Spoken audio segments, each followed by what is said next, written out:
네, 먼저 물세류의 도래 현황에 대해서 말씀을 드리기 전에 새가 왜 중요하냐라고 얘기를 많이 듣습니다. 그러면 저는 가장 좋은 답변은 기후니까, 예쁘니까 얘기를 할 수가 있는데요. 사실 우리가 야생동물이라고 얘기를 했을 때 가장 사람들에게 지난 일주일 동안 야생동물 보신 적 있어요? 라고 물어보면 뭐라고 대답을 할까요? 못 봤다고 얘기하죠. 네.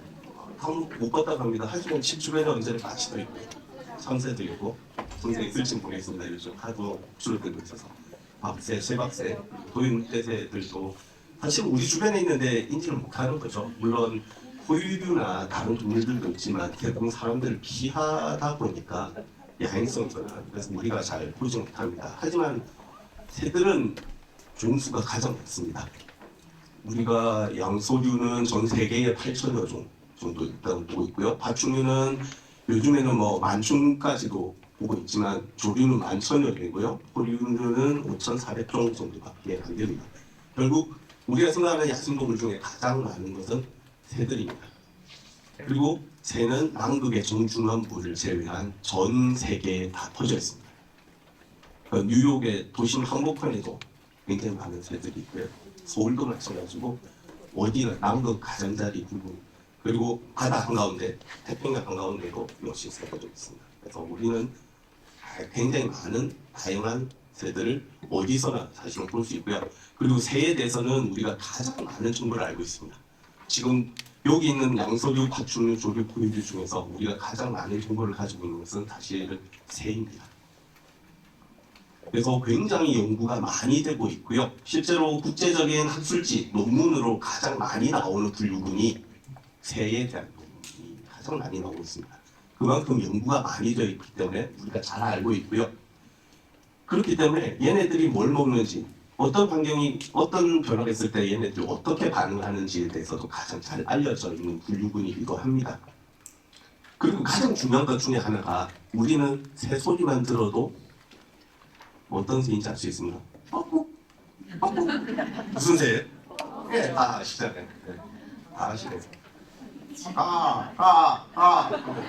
가만히 흐물이 가만히 다 압니다. 그렇죠? 하지만 시골하는 사람들은 산 꼭대기까지 올라가야 돼요. 우리는 길 따라서 조사하고 있는데 식물을 채집하려면 끝까지 올라가야 됩니다. 곤충을 동정하려면 어떻게 될까요? 잡아서 경이용으로 가야 되고요. 아주 미세한 파리들 같은 경우는 잡아서 해까지 다 해야만 얘네들의 어떤 종인지를 알 수가 있습니다. 그런데 우리는 멀리서 보고 또는 소리는 듣고도 종을 식별을 할 수 있습니다. 그래서 그리고 굉장히 종이나 개체수가 많습니다. 관악산에 포유류가 5종이 나왔어요. 설악산에는 8종이 나왔습니다. 어디가 좋을까요? 정말요? 5종이 나왔고 8종이 나왔다는 숫자를 가지고 거기에 대한 생물 다양성이나 지역 얼마나 다양한 종이 있는지 판단을 할 수가 있을까요? 5종이나 8종이나 다른 사람 조사해보면 관악산에 8종이 나올 수도 있어요. 어떤 사람은 설악산이나 북한산에 8종 그러면 관악산이랑 북한산이랑 똑같은 수준이네 라고 생각을 할 수 있겠죠. 왜냐하면 우리나라의 포유류 다양성이 굉장히 낮은 편입니다. 사실은 우리나라 특수한 상황이긴 한데요. 그래서 지금 우리가 만날 수 있는 포유류들은 거의 대부분 사람에 익숙해져 있는 도심 환경이나 아주 소수의 흔한 종들만 보는 거죠. 어디나 가도 너구리나 고라니나 이런 다람쥐 정도는 다 있는 거죠. 근데 조류들을 조사를 해보면 확실하게 서식지가 좋은 것과 나쁜 것에 굉장한 차이가 납니다. 왜냐하면 우리가 실제 야생에서 볼 수 있는 포유류는 20종밖에 안 되거든요. 실질적으로 우리가 만날 수 있는 건 20종 중에서 5종이나 8종이냐를 보라는 것보다는 우리가 새를 볼 수 있는 흔하게 볼 수 있는 1년에 한 300종 정도를 본다고 했을 때 어떤 지역에는 100종, 어떤 지역에는 200종 정도에 되면 실제로 굉장히 다양한 큰 수치들이 많이 나오게 되는 거죠. 그리고 좀 전에 말씀드렸다시피 충분한 종과 충분한 개체수가 있기 때문에 우리 그 결과를 가지고 그 수치가 어떤 내용을 얘기를 하는지 해석을 하기에도 굉장히 신뢰성 있는 정보를 얻을 수가 있습니다. 자, 여러분들 도요, 넓적구리 도요가 나오는 곳은 딱 정해져 있겠죠. 예를 들면 중구리 도요가 먹이를 먹는 곳과 알라꼬리 마토요가 먹이를 먹는 것은 어떤 차이가 있을까요? 다르죠. 그러니까 비슷하게 보이지만 일반인들 보기에는 비슷해 보이지만 우리가 그 종의 습성을 이해하고 있으면 그런 것이 어떤 환경인지 우리가 유추를 해낼 수가 있습니다. 예를 들면 노란 눈썹 솔새가 나오는 환경이 어떤 환경인지, 종다리가 있으면 종다리가 있는 환경이 어떤 것인지 우리가 예측을 할 수 있죠. 그것은 그만큼 연구가 잘 돼 있고 우리가 잘 알 수 있고 소리만 듣거나 멀리서 봐도 저 종이 있구나라고 판단을 할 수가 있습니다. 다른 분류군과는 굉장히 차별적인 특징입니다. 그리고 가장 중요한 거, 새를 보는 사람들이 굉장히 많이 있다는 겁니다. 여기 있는 사람들처럼 어느 곳이든 새로운 종이 어디에서 출현하는 것들 자발적으로 자기가 비용을 들여서 자기가 자발적으로 가서 조사를 하고 관찰하고 감시를 하는 분들이 사실은 전 세계에 있다는 겁니다. 그렇기 때문에 우리는 새들에 대해서 굉장히 잘 알 수 있고 얘네들이 지구의 단순히 새뿐만 아니라 세계 전체를 대표할 수 있는 하나의 지표라는 것을 알 수 있습니다. 그래서 예전부터 새가 살 수 없는 곳에 사람도 살 수 없다라는 내용으로 얘기를 많이 해왔습니다. 여기 보신 분들 보니까 거의 대부분 새에 대해서 아시는 분들이 굉장히 많아서 쓸데없는 슬라이드를 많이 넣었는데요. 물새류는 글자 그대로 물에 의존해서 사는 새를 물새류라고 얘기를 합니다. 전 세계적으로 새들의 분류를 했을 때 약 250개의 과가 있다고 생각을 해요. 그 중에 150개 정도가 참새목과 연결되어 있습니다. 그러니까 우리 주변에 사는 대부분의 산새들이 참새와 비슷한 종류의 과인데요. 물새류는 30개 정도의 과로 되어 있고요. 아까 이우승 학생님께서 말씀드렸지만 바다새도 들어가고요. 아비도 들어오고 가마지, 가마우지, 뜸부기, 두루미, 갈매기 굉장히 다양한 유형의 습지들에서 출현하는 종들을 우리가 물새라고 볼 수 있습니다. 그럼 물새는 물이 없으면 못 살겠죠. 물새는 습지에서 살기 때문에 습지의 건강성을 대표하는 지표가 됩니다. 자, 지금 보시는 것은 빨간색으로 표시가 된 것은 80% 이상의 여기에서 보시면 습지에 대한 변화가 없는 것은 여기 녹색으로 습지가 없는 것은 흰색이고요. 습지가 많이 남아 있는 곳은 파란색으로 표시가 짙은 녹색으로 표시가 되어 있습니다. 사람이 잘 살지 않는 극지 쪽에 습지들이 많이 분포를 하고 있는데요. 우리나라도 옅은 색깔이 남아 있죠. 한 20% 정도는 습지가 남아 있는 걸 알 수 있습니다. 원래 습지에서요.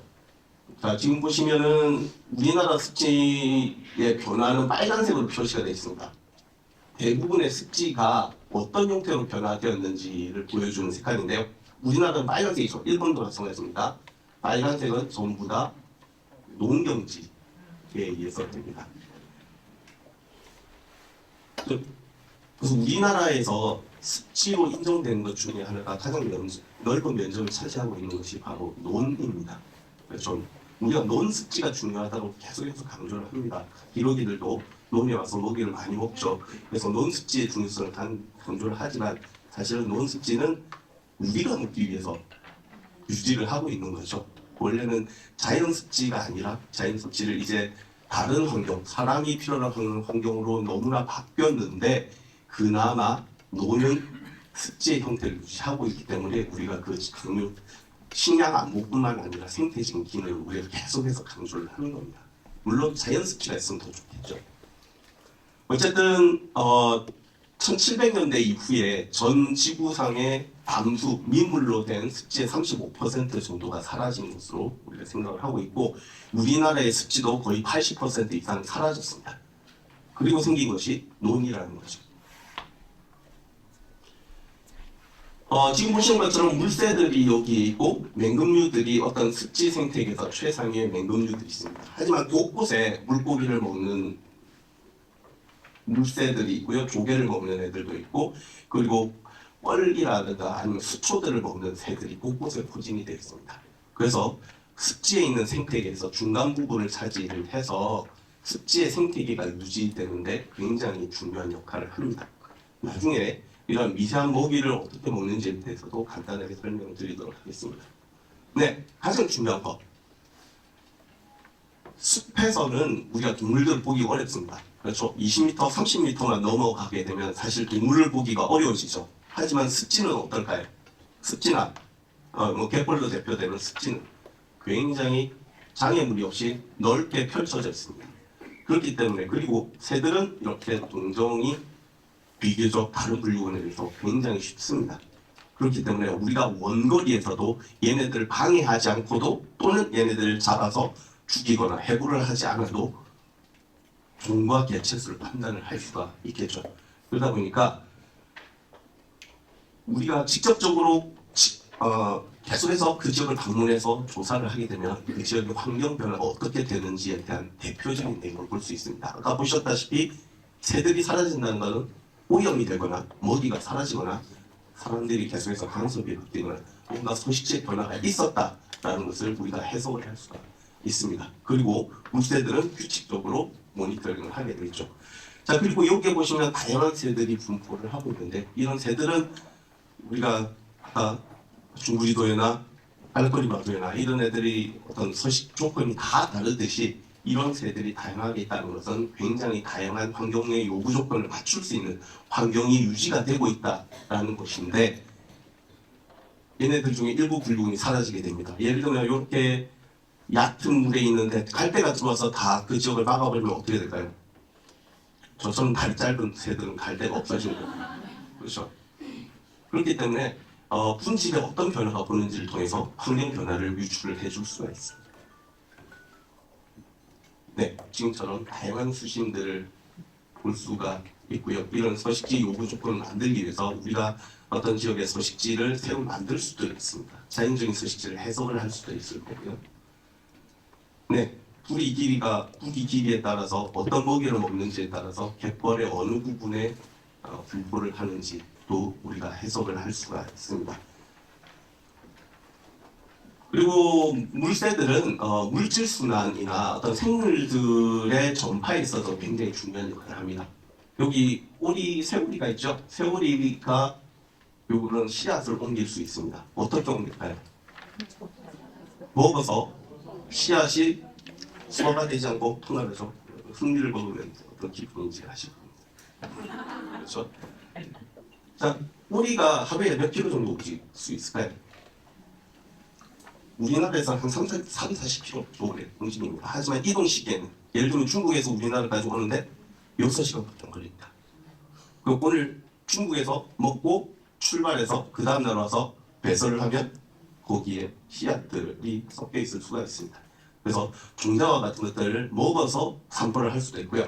습지에서 막 돌아다니다 보면 깃털 사이에 막 끼입니다. 이끼들이나 아니면 개구리밥 같은 것들도 사실 다리에 붙고 등에 붙고 이렇게 되어 있죠. 깃털 사이에 끼어 있는 씨앗들도 거의 짧게는 6, 70km, 길게는 수백 km까지 새들을 타고 이동을 할 수가 있습니다. 저어새의 학생들이 이렇게 같이 얘기를 하고 있죠. 어떤 깃대종이나 어떤 대표적인 종들은 그 지역에서 교육이나 홍보를 하거나 어떤 환경의 중요성을 알리는데 굉장히 중요한 역할을 하는 종으로도 활용이 될 수가 있습니다. 자, 그래서 깃대종과 우산종으로서의 역할을 할 수 있다고 했는데 깃대종은 뭘까요? 프래그 스피시즈라고 얘기를 합니다. 우산종은 뭘까요? 네, 그렇죠. 우리가 우산을 쓰면 그 밑에가 비를 맞지 않듯이 한 종을 보호하라 우산종으로 선정된 한 종을 보게 되면 그 종과 유사한 자원을 가지는 서식지를 가지는 종들을 보호할 수가 있을 겁니다. 그렇죠. 우리가 넓적부리 도요를 보호해야 된다고 얘기하면 넓적부리 도요가 오는 갯벌 전체를 보호할 수가 있는 생물학적인 역할로는 우리가 우산종이라고 얘기합니다. 그럼 깃대종은 뭘까요? 네, 프래그 스피시즈라고 얘기를 해서 깃대를 들고 있는 새입니다. 이 지역을 보호하는데 내가 앞장서겠어 라고 얘기를 하는 거죠. 관광객들 이렇게 깃발을 들고 다니는 역할을 합니다. 하지만 깃대종은 사실 생물학적인 중요성과는 상관이 없습니다. 예쁘고 잘생겨야 됩니다. 예, 사실 갯지렁이를 깃대종으로 잘 삶지는 않습니다.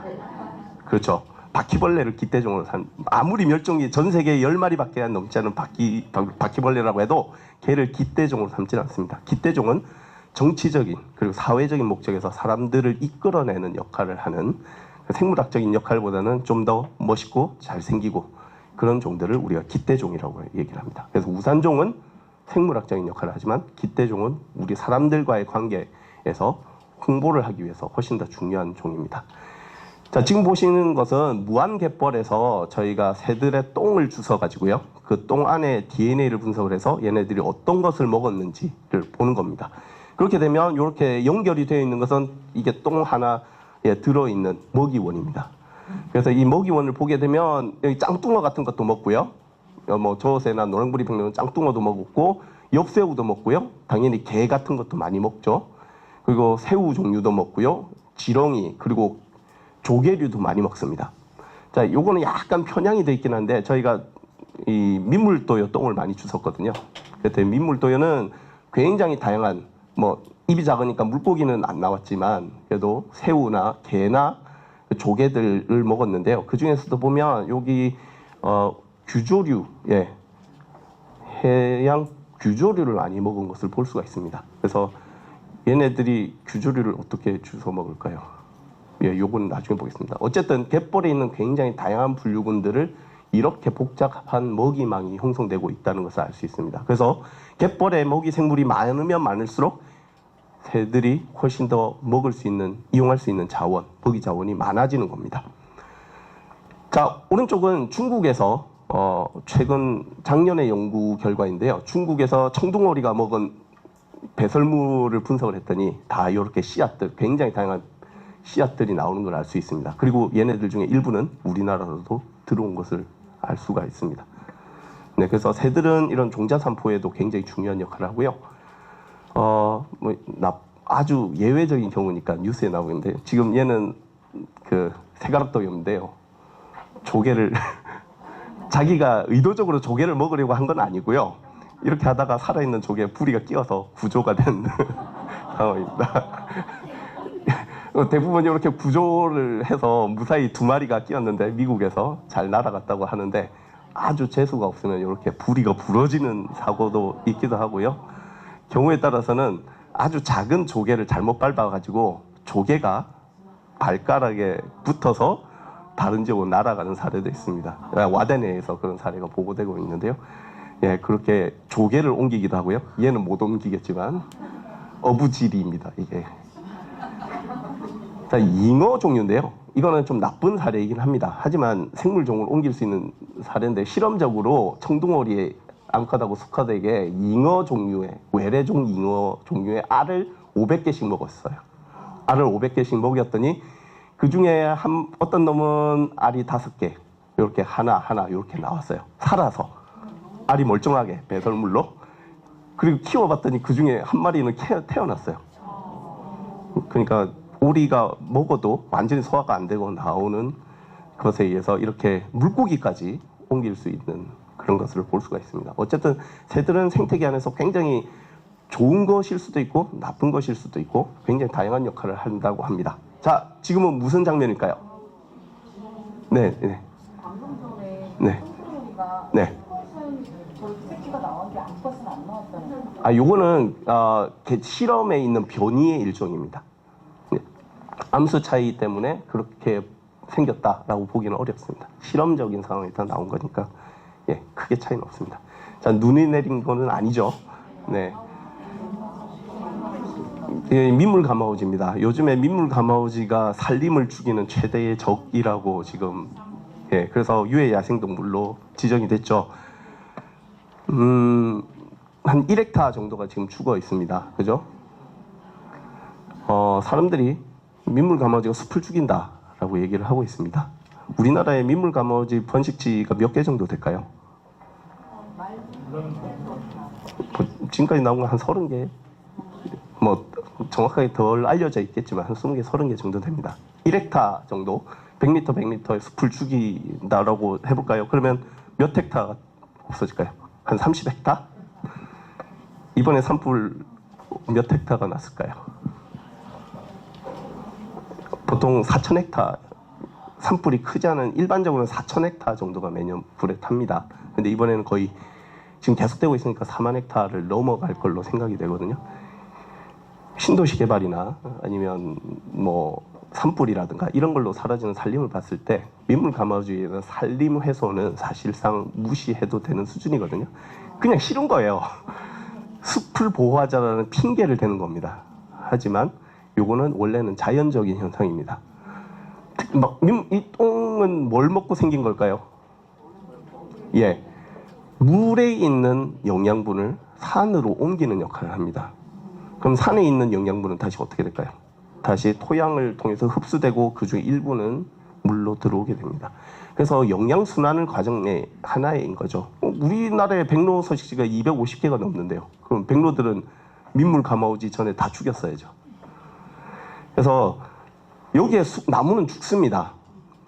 여기 있는 뭐 강원도에 있는 엄청나게 한 5,000헥타 정도에 되는 숲에서 1헥타 정도가 죽을 수 있어요. 그게 어때서요? 그냥 보기 싫을 뿐이에요. 숲이 죽죠? 여기에 토양이 산성화가 된다라고 얘기를 하잖아요. 하지만 비가 오면 산성 성분이 얕아지면서 이제 다시 숲이 자라게 됩니다. 울창한 숲에 있지만 아주 이제 어린 숲들도 형성이 되기 시작을 하는 거죠. 그래서 전체적인 생태계라는 과정에서는 이거는 우리가 식생이 천이되어는 과정이 있지만 경우에 따라서는 산불처럼 천이를 거꾸로 가게 하는 역행천이도 필요할 때가 있습니다. 이 지역은 나쁜 것처럼 보이죠. 하지만 10년이나 20년 후에는 여기 들어간 똥이 비료가 돼서 훨씬 더 좋은 숲이 다시 빠르게 복원이 될 수도 있습니다. 네, 그래서 우린 나무 한두 그루 죽는 걸 보고 탓할 수는 있는데, 하지만 전반적으로 봤을 때는 수계와 산림 간의 물질 순환을 하는데 굉장히 중요한 역할을 하고 있다라고 변명을 해 볼 수 있습니다. 네, 우리가 1700년대 이후에 35%의 습지가 민물 습지가 사라졌다라고 말씀을 드렸습니다. 그래서 우리가 자연 환경을 보호할 때 있어서 가장 사람들이 먼저 인식한 것이 습지입니다. 저수지가 오염이 되고 사라지게 되고 메꿔지고 하는 거죠. 그러다 보니까 이제 습지를 보호해야 되겠다라는 인식이 나오게 됩니다. 그래서 전 세계적인 환경 규약으로서 가장 먼저 체결된 것이 바로 람사르 협약입니다. 이란의 람사라는 도시에서 1971년에 국제적으로 중요한 습지 보전에 관한 국제 협약을 맺게 됩니다. 근데 초창기의 이름은, 그리고 여전히 얘의 이름은 국제적으로 중요한 습지, 특히 물세류의 서식지로서 중요한 습지 보전에 관한 협약입니다. 물세의 서식지로서 국제적으로 중요한 습지를 보호하는 것이 람사르 습지입니다.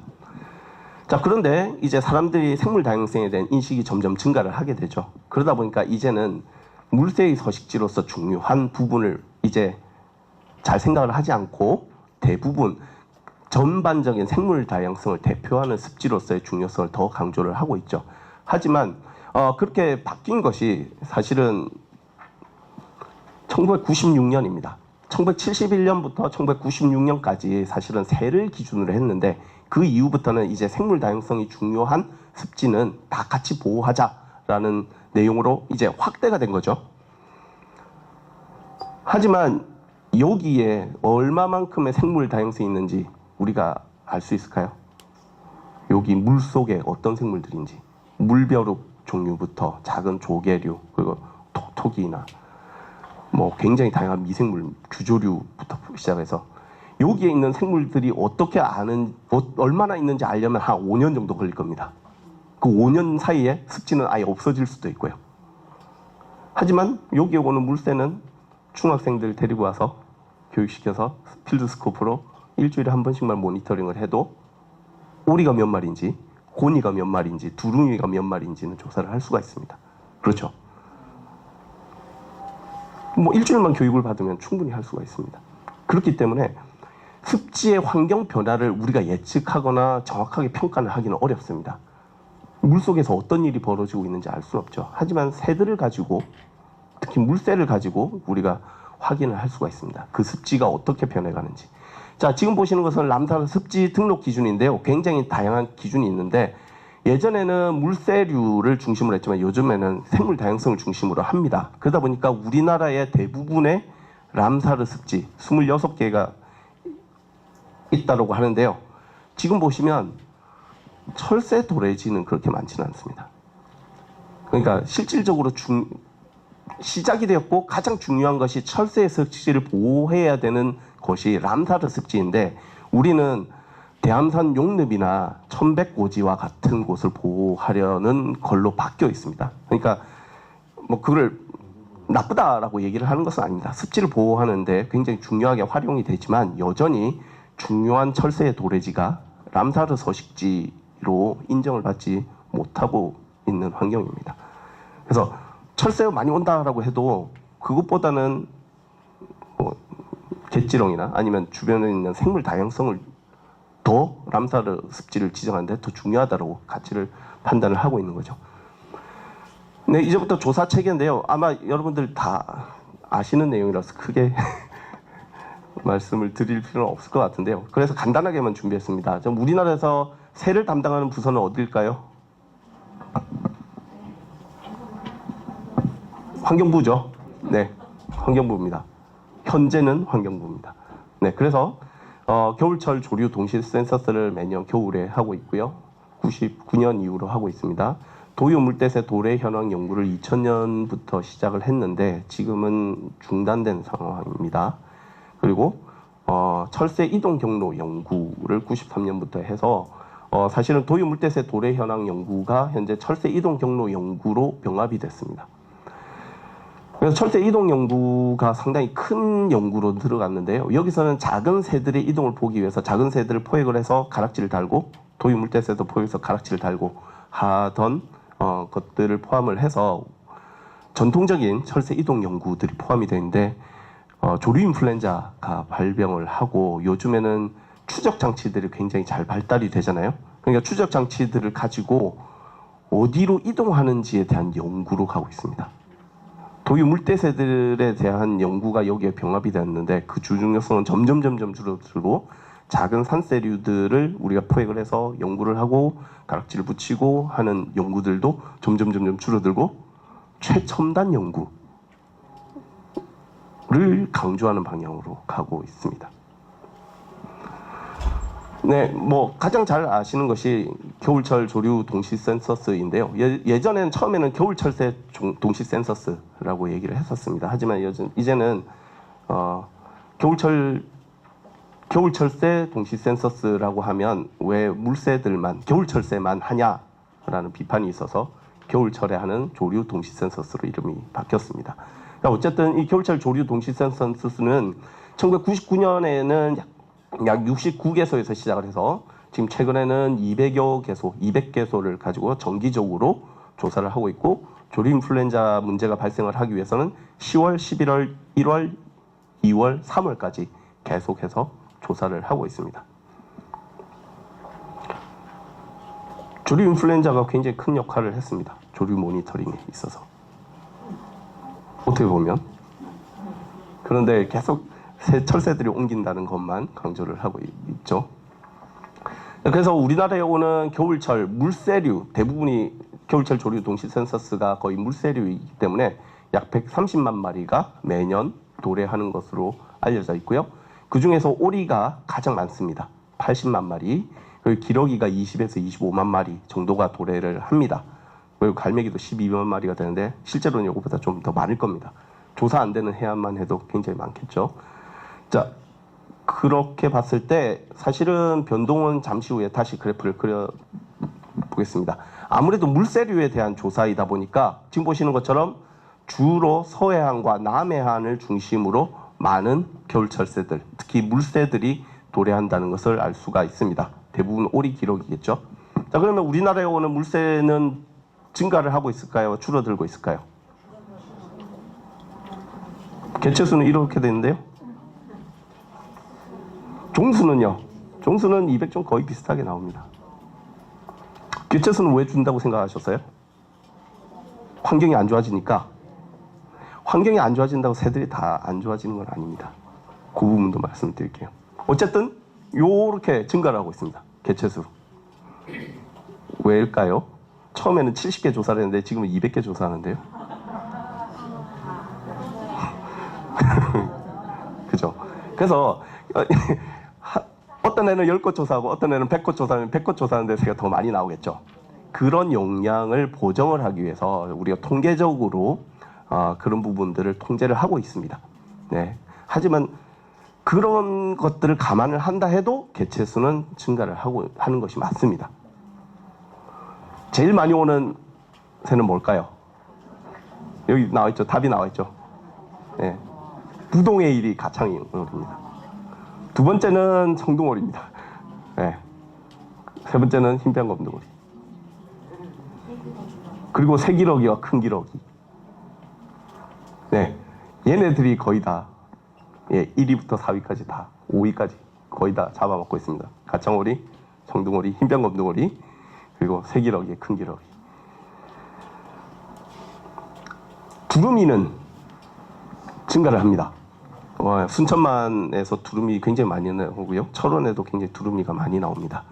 제두루미도 증가를 합니다. 흑두루미도 굉장히 빠르게 증가를 하죠. 큰고니도 증가를 합니다. 고니는 안 옵니다. 예. 예전에 낙동강하고가 고니의 중요한 서식지였는데 이제는 안 오고 있습니다.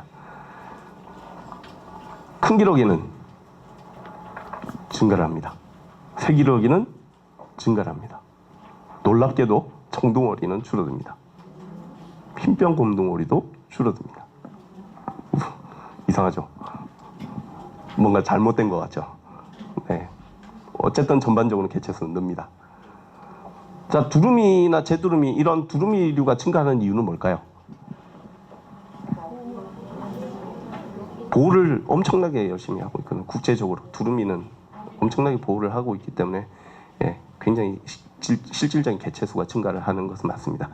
자, 그러면 문제를 하나 내볼까요? 문제라고 할까요? 여기 새만금에 오는 오리류가 있고요. 여기에 군산 하구에 오는 오리류가 있습니다. 새만금이 훼손이 되면 새만금을 완전히 메꿔버리면 새만금에 오는 새는 어떻게 될까요? 줄어들겠죠. 그럼 여기 오는 오리는 어떻게 될까요? 서천이나 금강하구에 오는 오리는 늘어나겠죠. 새만금이 안 가니까. 새만금이 없으니까 그 주변으로 이동을 합니다. 그렇죠. 자, 그러면 새만금에 오던 넓적부리 도요는 어떻게 될까요? 넓적부리 도요는 지금 증가를 하고 있을까요? 감소하고 있을까요? 넓적부리 도요. 한 3년 전까지 개체수가 증가를 하고 있습니다. 왜냐하면 매년 복원 사업을 해왔거든요. 매년 복원 사업을 해서 알을 몰래 훔칩니다. 넓적부리도요 둥지에 가서 알을 훔쳐요. 그래서 인공 증식을 시키고 알이 사라졌네. 닭처럼 하나를 낳아야 돼요. 그래서 2배를 만드는 겁니다. 알을 보통 4개를 낳는데 4개를 하나씩 몰래 훔쳐와요. 그러면 얘는 하나 없어질 때마다 하나씩 나서, 그래서 원래 알은 4개는 어미가 키우고 4개는 러시아 사람들이 키우는 거예요. 비닐하우스 안에서. 그래서 매년 20마리 정도의 새끼를 내보냈었습니다. 그래서 인공위성 추적 장치도 부착을 하고 이렇게 플래그도 부착을 해서 연구를 해서 한 3년 전까지는 개체수 꾸준하게 증가를 해왔었어요. 근데 한 4년 전부터 갑자기 다시 떨어지기 시작을 해서 그 원인이 뭔지는 지금 확인을 하고 있습니다. 자, 그래서 우리가 이런 모니터링 데이터를 가지고 해석을 할 때 주의해야 될 점은, 어떤 지역에 새가 안 오잖아요. 새가 안 오면 그 지역이 나빠져서 새가 안 올 수도 있습니다. 하지만 거기에 주로 오는 새의 집단 자체가 줄어서 안 올 수도 있습니다. 그러면 서식지를 보호를 해야 되는지 종을 보호해야 되는지 우리가 알아야 되겠죠. 그러면은 그 서식지가 좋아지는지 나빠지는지도 우리가 알아야 됩니다. 그래서 우리는 보통 새만 관심이 있을까요? 사실 새에 관심이 있으니까 새의 개체수를 세는데 중요하게 여기지만, 그것과 마찬가지로 서식 환경을 판단하는 거 하고 조사하고 기록하는 것도 굉장히 중요합니다. 그래서 개체수 변동, 새 자체가 감소하는 영향과 서식지가 변하는 영상 두 가지가 영향을 미치기 때문에 두 개를 같이 조사를 해야 됩니다. 그래서 예전에 도요 물대새 네트워크를 했을 때 아주 기본적이지만 거기에 위험 요인이 있었는지, 작년과 다른 점이 있었는지 이런 것들을 기록을 하게 했던 내 요청을 드렸던 이유가 우리가 서식지의 변화도 반드시 알아야 됩니다. 그래서 이런 것들을 전반적으로 봤을 때 기러기류는 우리나라 늘어나고 있고요. 고니류 늘어나고 있고요. 수면성 오리는 약간 감소를 하고 가창 오리를 뺐더니 이렇게 감소를 하고 있고요. 잠수성 오리는 조금씩 증가를 하는 양상, 논병아리류는 증가를 하는 양상, 백로도 늘어나네요. 가마우지도 늘어나네요. 두루미도 늘어나고 물닭도 늘어나고 도유물대새도 늘어나요. 갈매기도 늘어납니다. 요거는 겨울철이니까 얼마 안 되는 도유류를 가지고 평가를 하다 보니 그렇게 증가를 할 수 있습니다. 그래서 겨울철 새들에 대한 데이터는 확실하지만 우리나라의 여름철 새, 백로류나 이런 종들의 해석에는 굉장히 신중을 해야 됩니다. 왜냐하면 우리나라는 겨울철만 모니터링을 중점적으로 하고 있거든요. 네, 그래서 도유물대새류 여기 계신 분들 관심 있는 도유물대새류에 대해서는 갯벌에 도래하는 시기에 대한 조사가 필요하고 그 시기에 대한 해석도 굉장히 조심하셔야 됩니다. 자, 기러기류 개체 죄송합니다. 기러기가 개체수를 증가를 하는 걸 보면 쇠기러기는 1999년 조사가 겨울철 조류 등식센터 시작될 때 약 3만에서 4만 마리 정도 수준이었거든요. 근데 지금은 15만 마리가 옵니다. 개체수가 3배로 뛰었고요. 아까 말씀드린 조사 지역 숫자를 다 보정을 한 결과입니다. 큰 기러기는 거의 지금 8만 마리까지 2배로 뛰었습니다. 지난 20여 년 동안 큰부리 큰 기러기는 거의 변동이 없이 장량이나 우포를 중심으로 주로 분포를 합니다. 그래서 별도의 집단으로 생각이 되고요. 오리류 개체군을 보시게 되면 네, 맞습니다. 그 부분도 말씀을 드릴게요. 굉장히 중요한 부분입니다. 오리는 청둥오리, 흰뺨곰리, 새오리 이거는 10년 전의 데이터이긴 한데요. 그래도 1억 종들이 감소를 하고 있는 것이 나타났고요. 6종은 오히려 증가를 하는 양상을 보입니다. 그 부분이 다음 강의에 배치가 된 것 같습니다. 다시 말씀드리겠습니다. 해수부에서도 모니터링을 하는데요. 국가해양생태계 종합조사가 가장 대표적입니다. 지금 한 10년 정도 시작된 지 10년이 안 되어 있고요.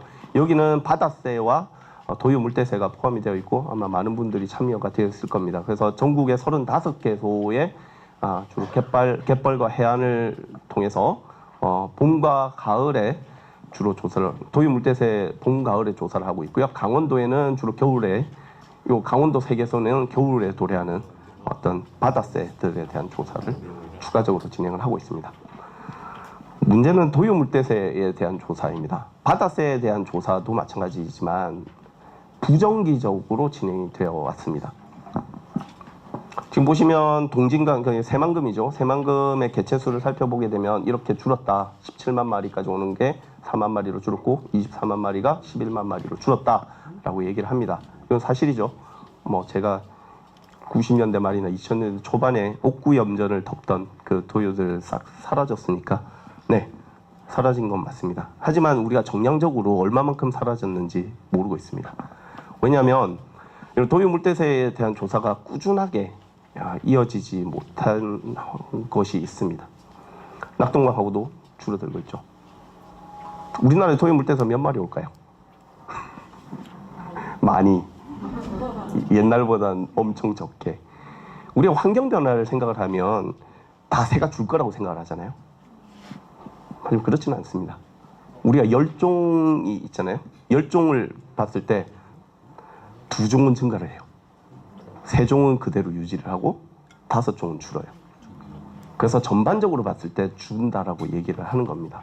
하지만 2종은 이제 사람의 변화된 환경에 적응하는 애들은 오히려 늘어날 수도 있습니다.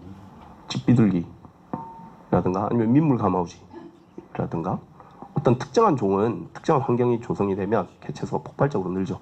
하지만 전반적으로 봤을 때 어떻게 되죠? 다양성은 낮아지는 겁니다. 사람 환경에 적응된 소수만이 살아남는 환경이 되고 나머지 애들은 점점 죽어가고 있죠. 자, 아까 지금 겨울철 조류 동시 센서스는 130만 마리가 온다라고 제가 말씀을 드릴 수가 있습니다. 실제로 데이터가 나타나고요. 하지만 도유물대새는 그렇게 안 됩니다. 왜 안 될까요? 왜 그렇게 안 될까요? 네? 열심히 하시잖아요. 여기 계신 분들 열심히 하시지 않습니까? 자, 사람들에게 갯벌에 새가 있다고 하면 안 믿습니다. 아무것도 없는데 물이 들어와야 모이죠. 멀리 갯벌에 빠져 있으면 모릅니다. 그래서 물때에 의해서 영향을 많이 받고요. 사실은 우리나라에 12달 중에 도요가 있는 달이 몇 개월일 될까요? 6개월은 있는데 나머지 6개월은 없잖아요. 새가 없잖아요. 그래서 사람들은 여기가 새에게 중요한 6개월 오기 전에 뭘 하면 되지 라고 생각을 합니다. 그렇죠? 그래서 6개월은 빈 채로 있어요. 나머지 6개월밖에 없다는 거죠. 자, 그러면 6개월, 왜 봄이라고 할까요? 4월 달이라고 우리가 얘기를 해봅시다. 4월보다는 5월에 우리가 도요 조사를 가죠. 도요 조사 가면 새가 많이 있습니다. 5월 첫 주에 한 번 하고 셋째 주에 한 번, 두 번을 조사를 합니다. 그럼 개가 개일까요? 개가 개일까요? 자, 이거는 도요 물때새는 물이 흐르는 것과 같습니다. 예를 들면 여러분이 파이프가 있다고 생각해 볼까요? 파이프가 있습니다. 보통은 잠궈 놨는데 갑자기 물을 틀어요. 그럼 물이 확 지나가죠. 근데 우리가 보는 거는 그 물이 지나가는 가운데 하나를 보는 겁니다. 한 시점을 보는 거예요. 그래서 거기서 우리가 중간에 구멍을 뽕 내서 물을 한 잔을 받아요. 그리고 다음번에 물을 한 잔을 받습니다. 그럼 두 가지 물이 같은 건가요? 다른 건가요? 그러네요. 예를 잘못 들었네. 예, 어떤 도요는 한 달 반을 머뭅니다. 우리나라 갯벌에. 어떤 애는 한 달만 머물 수도 있고 어떤 애는 2주일만 있을 수도 있습니다. 자, 그러면 2주일 전에 조사를 했던 애가 2주 후에 있을 것인가? 있을 수 있어요. 예, 큰디뿌리 도요나 이런 애들은 한 달 반, 덩치가 큰 애들은 많이 먹어야 되기 때문에 그 정도 있습니다. 그렇게 섞여 있는 겁니다. 어떤 애는 한 자격을 조사를 하는데 어떤 애는 왔다가 어떤 애는 가고 어떤 애는 있고 계속 어떤 애는 오고 어떤 애는 가고 2주 전에 10,000마리가 있었는데 2주 후에 내가 또 가서 봤더니 10,000마리가 있어요. 그럼 몇 마리예요, 총? 1 더하기 1은 뭐예요? 2가 아닌 겁니다. 그게 10,000마리일 수도 있고요. 50,000마리일 수도 있어요. 네, 그래서 우리나라는 아까 말씀드린 대로 통과를 해 나가는 지역이잖아요. 그래서 그 지역에서 얘네들의 턴오버, 얘네들이 어떻게 변해가는지에 대한 이해가 없으면 몇 마리인지 산출을 해내기가 굉장히 어렵습니다. 네, 우리나라에서 중요한 거, 네, 우리나라에서 중요한 물새 서식지만 봤을 때 한 125개소 정도를 저희가 찾아냈습니다. 그래서 IBA라고 혹시 들어보셨나요? 버드라이프 인터내셔널이라는 국제적인 조류 보호를 하는 국제 민간 단체가 있습니다. 버드라이프 인터내셔널에서 우리가 뭐 람사르 기준이나 뭐 이런 것들을 다 짬뽕을 해서 그러면 전 세계에 새들에게 중요한 서식지가 몇 개나 되는지 한번 찾아보자라고 해서 1970년대부터 IBA 운동을 시작을 했습니다. 그게 Important Bird Area, 새에게 중요한 서식지라고 했는데 지금은 200여국에 지금 보신 것처럼 13,000개 이상의 IBA가 등록이 되어 있습니다. 자, 이거는 민간 기구죠. 민간 국제기구이기 때문에 자발적으로 우리나라에 몇 개 정도 있다를 보고를 하게 되어 있는데 우리나라에는 약 40개가 2004년에 지정을 했습니다. 김진환 박사님께서 그때 업무를 하실 때 등재를 했어요. 자, 그런데 아까 람사르 협약도 새가 중요하다고 했는데 이제 생물 다양성이 중요해라고 하는 사람들이 늘어납니다. 그래서 사람들도 동의를 해 나가죠. 그래서 IBA가 Important Bird Area에서 Important Bird and Biodiversity Area, 그 새뿐만 아니라 생물 다양성으로 중요한 지역이다라고 B자 바꾸기 싫으니까 그냥 비슷하게 넣었습니다. 최근에는 그러면 새만 중요하냐라고 해서 Key Biodiversity Area라고 해서 굉장히 다양한 국제 기구들에게서 IBA 개념을 다른 생물종, 식물이나 곤충이나 뭐 이런 어류랑 양서 파충류까지 확대를 해서 이제는 전 세계적으로 Key Biodiversity Area라고 등재를 해서 중요한 지역을 우리가 확인하고 등재하고 조사하려는 노력을 기울이고 있습니다. 그래서 IBA는 여전히 유지가 되지만 이제 IBA는 KBA의 하나의 축으로 이제 들어가게 된 거죠. 그래서 우리나라는 40개 지역으로 했었는데 저희가 재작년에 한번 확인해 보니까 우리나라에서 이런 국제적인 기준을 마련하는 곳은 125개소 정도 되는 것으로 확인이 됐습니다. 물새에게 중요한 지역이고요. 그 보니까 거의 10,000마리 이상 도래하는 서식지가 50여 개 가까이 되고요. 수도권에 23개, 충청권에 23개, 호남 지역에 39개, 제주에 7개, 영남에 21개, 강원에는 12개 정도가 확인이 됐습니다. 분포는 이렇게 되어 있고요. 서식지 면적은 지난 것일수록 좀 더 면적이 큽니다. 사실은 해안이니까 면적은 크게 의미가 없는데요. 주로 우리나라 서해안이 많이 있습니다. 우리나라 최대의 철새 도래지는 어딜까요? 자기 지역이라고 주장하지 마세요. 예? 인천이요? 그러니까 갯벌만 생각을 하신다니까. 그렇죠? 개체수로 따지면 아까 도요류는 모른다고 했잖아요. 얼마나 온지. 오리 기러기를 가지고 하다 보니까 말씀하신 대로 가창오리가 오는데 얘가 앉는 데가 제일 주요 철새 도래지가 되고 있고요. 그리고 기본적으로는 천수만 쪽에 굉장히 많은 개체수들이 집결을 하는 것을 볼 수 있습니다. 천수만은 원래는 어떤 곳이었죠? 갯벌이었죠. 갯벌이 논으로 바뀐 겁니다.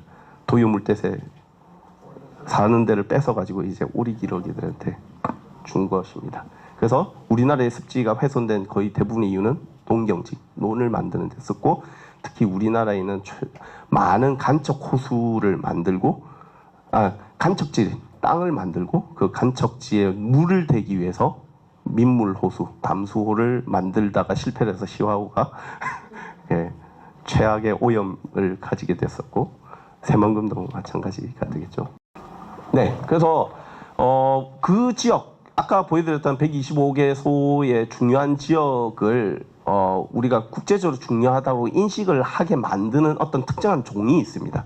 그렇죠? 우리가 그걸 트리거링 스피시즈라고 얘기를 합니다. 그 종을 중요하다고 인식을 하게 만든 어떤 특정한 종인데, 예를 들면 조호새가 될 수도 있고요.